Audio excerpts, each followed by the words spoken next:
Dozvolite mi da vam svima u ime Islamske zajednice Bošnjaka Sjeverne Karoline i u svoje lično ime izrazim toplu dobrodošlicu u povodu centralne manifestacije svečanog otvorenja ove prelijepe Allahove kuće.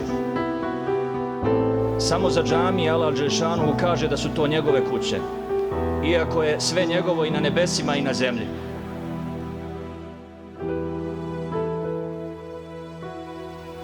Danas je istorijski dan za naš džemat Šarlotu.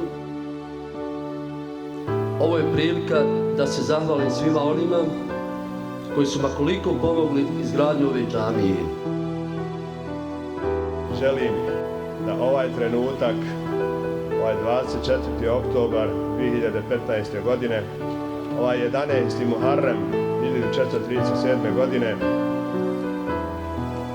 da ostane zabilježen kao datum kada smo izvojevali još jednu pobjedu. Ovaj veliki dan je sigurno velik razlog za radost i veselje svakog džematlije ovoga džemata. Ovaj dan je ponos za vaš džemat i ponos za sve muslimane i muslimanke, bošnjake i bošnjake. Sa svoje strane bih rekao da je ovaj hram Božji po sebi jedno čudo, jer graditelji ovog Božjeg hrama, ove lijepe džamije, jeste vi koji ste ovdje došli kao izbjeglice ili su kao izbjeglice ovdje stigli vaši roditelji.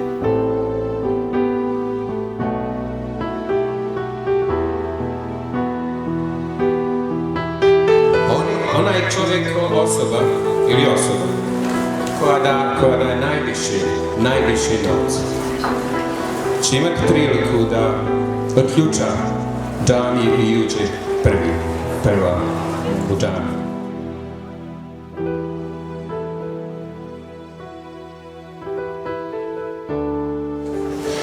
Druga osoba koja je sljedeća po količini novca i doprinosa će dobiti uravnjeni rad iz tu drvetu od ove džamije. To su 2 unikata, više se neće napraviti.